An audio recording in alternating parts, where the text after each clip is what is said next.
Yo, before we start this episode, there's one thing I wanted to say to you guys, and that is, that's it, stay at home.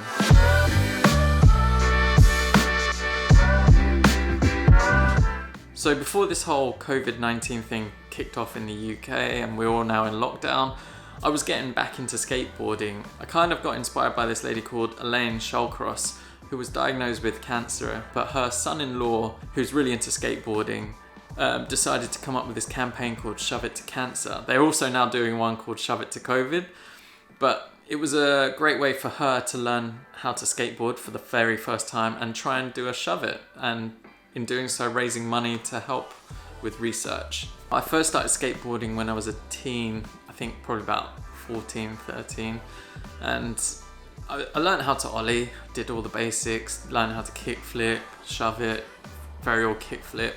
But I was always really scared of ramps and going to skate parks, and all I could really do was go down a bank or do that. But dropping in for some reason really freaked me out, and then also being around really good people intimidated me in a way. I don't know, it kind of really held me back. So here's my current setup that I'm riding at the moment. It's a old Slam City skate deck with some landscape wheels which were white and have now turned yellow. I think I got them back in 2010, and pretty much this whole setup has been sitting by my door waiting to be used. The old thing is my tensor trucks. I had them when I was a teenager, probably 15, maybe 14, and so those have been with me since then, and they've been holding up pretty well. It means I'm not skating hard enough and not smashing them.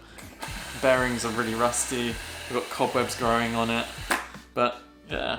Also I got some stickers from my old company, Marshmallow, which was a t-shirt brand I tried to start after uni. So while I was researching on the internet, I found a venue in London Bridge called Hop Kingdom. On Mondays they do beginner sessions. I went with my buddy Ben, and it turns out he was pretty good. He could drop in, flow around the skate park nicely, you know. But for me, I was really kind of new to it all and getting back on the board for the first time in a while. So yeah, kind of a bit intimidating, but it turned out everyone was really friendly there. They're all really encouraging, and you know, it ranged from complete beginners all the way up to people who were really comfortable in the skate park but still not that intermediate advanced level. Yeah, while I was there I wanted to learn how to just go up and down the half pipe. Ben was doing it really nicely, so I thought, you know, I'll try out for that first, get used to going fakie and pumping up and down. But I forgot how hard it was, and I never really mastered it when I was younger, so this was all new to me. As I got more and more comfortable and warmed my body up, it got really, really good. But by the end of it, I was dripping in sweat and my legs were burning. It was horrible. So you might have seen already, I've got some skate decks on the wall, so I thought I'd just run you through. I've been collecting them for a few years now. I've got this Harmony Korean Supreme deck with Macaulay Culkin photographed there. This is a Keith Haring Alien Workshop deck. It's a Dylan Reeder's one of my favourite skaters, RIP. I just loved his style. This is a Supreme Kermit deck. It's getting a bit faded, so all you Supreme heads are probably dying inside. Sorry about that, but I like to keep it up there. I've got a couple of Alien Workshop and Andy Warhol decks. Then I picked up this deck mainly, I think I bought it in the Supreme store in London because I saw it and I really liked it. It had Muhammad Ali and John Coltrane on there. The Supreme Chapman Brothers deck. This is from their family collection.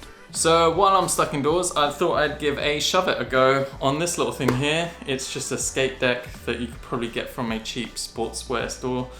I've added a foam topper on because back in the winter when it used to snow in London, unfortunately due to climate change it doesn't really do that anymore here, but this added grip so when I could go down hills on it.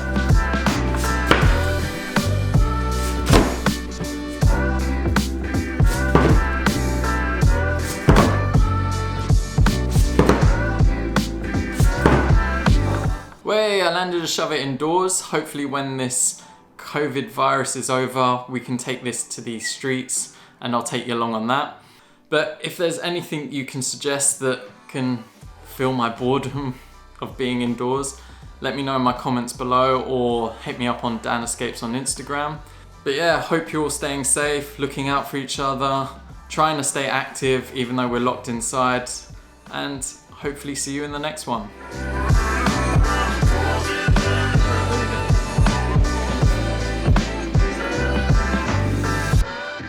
Probably really good for your core balance as well.